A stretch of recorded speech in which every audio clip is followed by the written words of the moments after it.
बिस्मिल्लाहिर्रहमानिर्रहीम। अस्सलाम वालेकुम। आज 15 जून बरोज़ जुमेरात हम बात करेंगे दो अहम इशूज़ के हवाले से। सुप्रीम कोर्ट ऑफ पाकिस्तान में इंतखाबात केस और रिव्यू एक्ट के खिलाफ दरखास्तों पर समाअत हुई है। उसकी आज की समाअत का हवाला मैं आपके साथ शेयर करूँगा। और चीफ जस्टिस ऑफ पाकिस्तान से जो हम हमारा शिकवा भी था और कल भी हमने इसके ऊपर बात की थी, और हम तो अपनी तरफ से उम्मीदें ख़त्म कर बैठे थे, लेकिन चीफ जस्टिस ऑफ पाकिस्तान ने कमाल कर दिया और उनकी जानिब से जो आज नोटिस लिया गया है उसकी तफसील भी मैं आपके साथ शेयर करूँगा।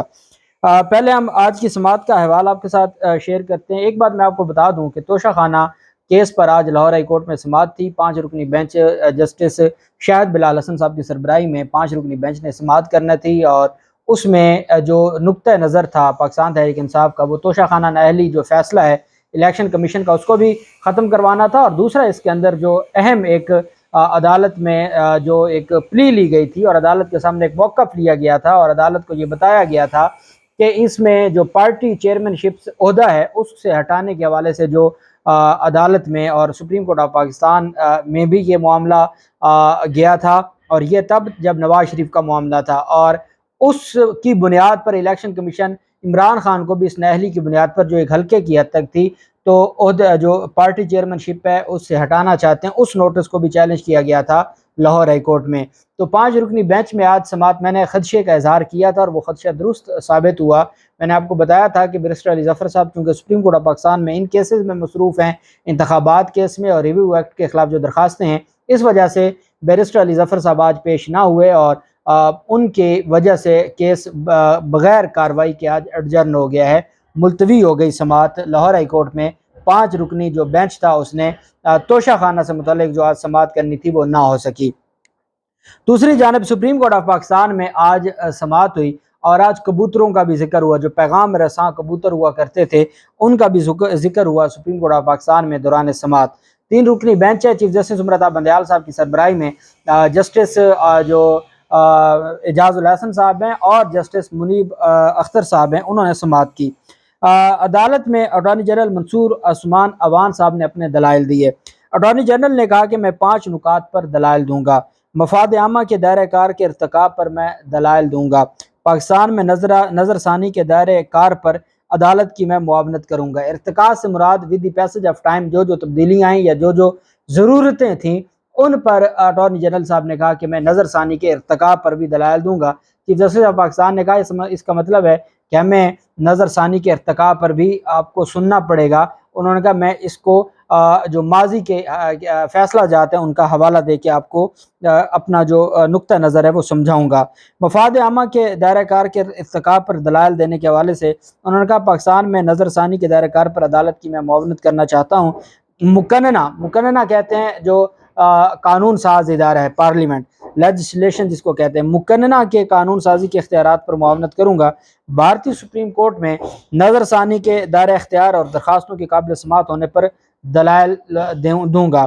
आर्टिकल 184(3) के तहत पहला फैसला मंजूर इलाही केस में आया। मंजूर इलाही जो एक अहम केस था सुप्रीम कोर्ट ऑफ पाकिस्तान का, उसमें कहा कि 184(3) के बारे में कल भी मुझसे सवाल पूछा गया था कि ये 184(3) क्या है। 184(3) सुप्रीम कोर्ट ऑफ पाकिस्तान का आर्टिकल 184, सुप्रीम कोर्ट की जो ओरिजिनल जुरिस्डिक्शन है वो आर्टिकल 184 है।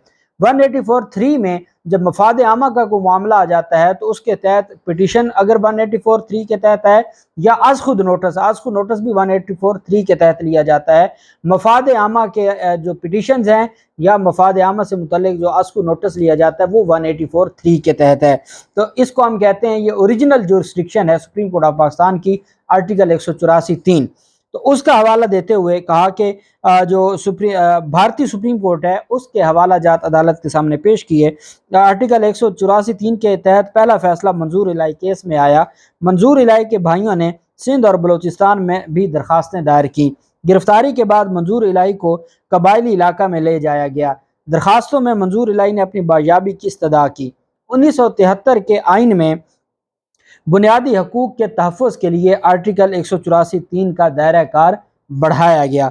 सुप्रीम कोर्ट में आर्टिकल 184(3) का पहला मुकदमा चौधरी मंजूर इलाही का आया। अपोजिशन लीडर ज़हूर इलाही की गिरफ्तारी पर सुप्रीम कोर्ट में दरखास्त दायर हुई। उस केस के बेंच के तमाम जजेस ने आर्टिकल 184(3) के इख्तियार पर मुहतात रवैया अख्तियार किया। जस्टिस मुनीब अख्तर साहब ने रिमार्क्स देते हुए कहा कि मंजूर इलाही केस में तमाम जजेस ने कहा कि मामला अवामी मफाद का है। आप फैसला का पैराग्राफ 47 पढ़ लें। अटॉर्नी जनरल साहब ने कहा कि मेरा इन्हसार फैसला का पैराग्राफ 45 पर है। तो जस्टिस मुनीब अख्तर ने कहा कि आप फैसला का जो पैराग्राफ नंबर 45 है वो भी पढ़ें, लेकिन जो पैराग्राफ नंबर 47 है वो असल में इस केस से मुतल्लिका है, वो भी आपको पढ़ना होगा। ये नहीं है कि आप उस फैसले में से अपनी मर्जी का पैराग्राफ ही पढ़ें। मंजूर इलाही केस के बाद आर्टिकल 184(3) का इख्तियार आहिस्ता आहिस्ता बढ़ता गया। 1980 में सुप्रीम कोर्ट के रूल्स बने। 1980 में जो रूल्स का पस मंज़र और ज़मीनी हालात क्या थे, सुप्रीम कोर्ट ऑफ पाकिस्तान को बताया कि चूँकि बहुत सारी चीज़ें थीं जो बार बार ये जिक्र किया जा रहा था, सुप्रीम कोर्ट ऑफ पाकिस्तान में बार बार ये कहा जा रहा था कि इन तमाम जो मुतल्लिका चीज़ें हैं इनको हर सूरत में सामने आना चाहिए, और सुप्रीम कोर्ट ऑफ पाकिस्तान के जो रूल्स हैं उनको मद्देनज़र रखते हुए, जो 1980 के रूल्स हैं उनको मद्देनज़र रखते हुए ही आगे जो कानून साजी है वो की जाएगी। अटॉर्नी जनरल ऑफ पाकिस्तान की जानिब से कहा गया कि 1980 में सुप्रीम कोर्ट रूल्स बने। जस्टिस एजाज उल हसन साहब ने रिमार्क्स दिए कि जो रिमार्क्स देते हुए कहा कि आप जानते हैं कि आर्टिकल 184(3) से नज़रसानी का ताल्लुक भी आर्टिकल 184(3) से है, क्योंकि नज़रसानी सिर्फ उन फैसलों की होगी जो आर्टिकल 184(3) के तहत फैसला होगा। वो भले डायरेक्ट पिटीशन है सुप्रीम कोर्ट में, भले वो आस्कू नोटिस लिया जाए, वो 184(3) उसको कवर करता है। तो नज़रसानी का ताल्लुक 184(3) से है, चूँकि 184(3) की केस में जब फैसला आता है तो उस फैसले के खिलाफ नज़रसानी होती है। एजाज उल हसन साहब ने कहा कि आर्टिकल 184(3) का अख्तियार में वक्त के साथ साथ तोसी हुई है। अटॉर्नी जनरल साहब ने कहा कि नज़रसानी का ताल्लुक भी आर्टिकल 184(3) से है। चीफ जस्टिस उमर अता बंदयाल साहब ने रिमार्क्स देते हुए कहा कि नज़रसानी के दायरा बढ़ाने के मामले पर दूसरी साइड भी मुतफिक है। चीफ जस्टिस उमर अता बंदयाल साहब ने कहा कि जो अली ज़फ़र साहब ने दलाइल दिए वो भी इस बात पर मुतफिक हैं कि नज़रसानी का दायरा इख्तियार बढ़ाना चाहिए, लेकिन उनके दो ऑब्जर्वेशंस हैं। उनको दो उनकी जानिब से जो अदालत के सामने पॉइंट्स लिए गए, या जो उनकी ऑब्जर्वेशन है वो ये है कि ये दुरुस्त नहीं हो रहा, जो अब कानून साजी हो रही है ये दुरुस्त नहीं हो रही। उसकी रीज़न्स ये हैं कि एक तो अगर आपने कानून साजी इस तरह की कुछ करनी है, अगर आपने रिव्यू में इख्तियारात को बढ़ाना है तो फिर आपको आईनी तरमीम करनी पड़ेगी, एक बात। दूसरा, उनकी जानिब से ये कहा गया कि ये जो कानून साजी की गई है इसका माजी से जो इतलाक है ये बदनीयती पर मबनी है, ये चंद लोगों को फ़वाइद देने के लिए ही ये कानून साजी की गई है। चीफ जस्टिस ने कहा कि नज़रसानी के दायरे कार को बढ़ाने पर हम भी मुतफिक हैं, तोसी होनी चाहिए, लेकिन उसका तरीक़ाकार आईनी तरमीम है, कोई भी सब ऑर्डिनेट लेजिस्लेशन के ज़रिए नहीं हो सकता। चीफ जस्टिस साहब ने रिमार्क्स दिए कि नज़रसानी के दायरा बढ़ाने के मामले पर दूसरी साइड भी मुतफिक है। अपील और नज़रसानी में एक बुनियादी फ़र्क है। आपने की इस कानून साजी ने अपील और नज़रसानी में फ़र्क को ख़त्म कर दिया है।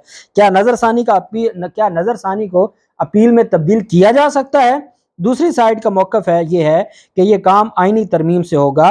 दूसरी साइड का इख्तिलाफ कानून साजी के तरीक़ाकार से है। अदालत भी नज़रसानी के दायरे इख्तियार में तोसी के नुक्ता को तस्लीम करती है। चीफ जस्टिस उमर अता बंदयाल साहब ने अटॉर्नी जनरल से मुकालमा करते हुए कहा कि क्या आईनी स्कीम को अमूमी कानून साजी से बदला जा सकता है? आइन की एक स्कीम है, क्या आइन की स्कीम को आप अमूमी कानून साजी से बदला जा सकता है? बहरहाल जो सुप्रीम कोर्ट ऑफ पाकिस्तान में दरख्वास्त पर जब समाअत हुई, जस्टिस मुनीब अख्तर साहब ने रिमार्क्स दिए कि तमाम जजेस ने कहा था कि ये मामला अवामी मफाद का है। आप ये बात याद रखें कि जो मंजूर इलाही केस का आपने हवाला दिया है उसमें एक बात बड़ी अहम थी, और वो ये थी कि वो अवामी मफाद का केस था। तो जहाँ अवामी मफाद का केस होगा 184(3) के तहत सुप्रीम कोर्ट का इख्तियार है। अब अदालत ने जैसे आज समाअत शुरू हुई तो सुप्रीम कोर्ट ऑफ पाकिस्तान में कमरा अदालत के बाहर से जो परिंदों के चहचहाने की आवाज़ें आना शुरू हो गई। अटॉर्नी जनरल साहब दलाइल दे रहे थे, तो उस पर चीफ जस्टिस ने अटॉर्नी जनरल साहब से मुकालमा करते हुए कहा कि चिड़ियाँ और परिंदे शायद आपके लिए पैगाम लाए हैं। अटॉर्नी जनरल साहब ने मुस्कुराते हुए कहा कि उम्मीद है पैगाम अच्छा होगा। चीफ जस्टिस उमर अता बंदयाल साहब ने कहा कि वो ज़माना भी था जब कबूतरों के ज़रिए पैगाम आते थे। बहरहाल چیف جسٹس عمر عطا بندیال صاحب نے آج کی جو سماعت ہے اس کو مکمل کیا، اور اٹارنی جنرل صاحب نے 3 پوائنٹس پر عدالت کو اسسٹ کر دیا ہے، 2 پوائنٹس ابھی رہتے ہیں، اور چیف جسٹس عمر عطا بندیال صاحب نے کہا اٹارنی جنرل صاحب سے کہ کل وہ اپنے دلائل کو مکمل کریں تاکہ عدالت ریویو ایکٹ کا جو مستقبل ہے اس کو ڈیسائیڈ کر دے، اور پھر جو نظر ثانی الیکشن کمیشن کی ساتھ اس کے اوپر سماعت شروع کر دے۔ تو کل 10:30 بجے دوبارہ سماعت ہوگی، 11:30 بجے۔ دوسری جانب سپریم کورٹ آف پاکستان میں کل ہم نے ایک شکوہ بھی کیا تھا، اور ہمارے جو اندازہ تھا کہ سپریم کورٹ آف پاکستان میں ایک سینئر ایڈوکیٹ ہے حنیف راہی، وہ کھڑے ہو گئے، انہوں نے عدالت کے سامنے اپنا رونا رویا، اپنا مسئلہ بیان کیا، اور سپریم کورٹ آف پاکستان نے ان کو کہا کہ آپ اس معاملے کو، یہ آپ کا ذاتی معاملہ ہے اور آپ اس پر صبر کریں، تحمل کریں، اور اس وقت جو معاشرے کے حالات ہیں ہمیں بڑے احتیاط کے ساتھ چلنا ہوگا، اور ہم نے کہا کہ سپریم کورٹ آف پاکستان اس معاملے پر کوئی ایکشن نہیں لے گی۔ لیکن سپریم کورٹ آف پاکستان کے چیف جسٹس عمر عطا بندیال صاحب کی چیمبر میں ملاقات ہوئی ہے، ریاض حنیف نے ملاقات کی ہے عمر عطا بندیال صاحب سے، اور وہاں اپنا پورا مسئلہ بتایا ہے اور اپنے اغوا سے متعلق تفصیلات سے آگاہ کیا ہے، جس کے بعد چیف جسٹس آف پاکستان نے سپریم کورٹ انسانی حقوق سیل کے ذریعے آئی جی اسلام آباد سے رپورٹ طلب کر لی ہے۔ رپورٹ کا جائزہ لینے کے بعد کھلی عدالت میں سماعت کے لیے کیس کو مقرر کیا جائے گا۔ چیف جسٹس آف پاکستان نے حنیف ریاض جو راہی ایڈوکیٹ صاحب ہیں ان کے اغوا سے متعلق انسانی حقوق کا جو سیل ہے سپریم کورٹ کا، اس میں نوٹس لیتے ہوئے آئی جی پنجاب سے تمام تفصیلات طلب کر لی ہیں، اور ساتھ حنیف راہی جو ریاض حنیف راہی ہیں ان کو یہ کہا ہے کہ آپ اپنی تفصیلات مکمل ریٹن فارم میں دیں، اور ساتھ آئی جی کی جو درخواست، آئی جی کا جواب ہے وہ آ جائے، پھر اس کے بعد عدالت دیکھے گی کہ اس کو اوپن جو کیس ہے اس کی سماعت کی جائے اور اس کو مقرر کیا جائے۔ تو یہ ایک اہم ڈیولپمنٹ ہوئی ہے، اور جو ہم کل کہہ رہے تھے کہ جو عدالتوں کی ذمہ داری بنتی تھی عدالتیں اس پر اپنی ذمہ داری نہیں نبھا رہی، تو یہ ایک خوشائند بات ہے کہ عمر عطا بندیال صاحب نے اس پر ایکشن لے لیا ہے۔ اب دیکھتے ہیں یہ معاملہ آگے کس طرف جاتا ہے۔ اللہ پاک پاکستان کا حامی و ناصر ہو۔ بہت شکریہ۔ اللہ حافظ۔ پاکستان زندہ باد۔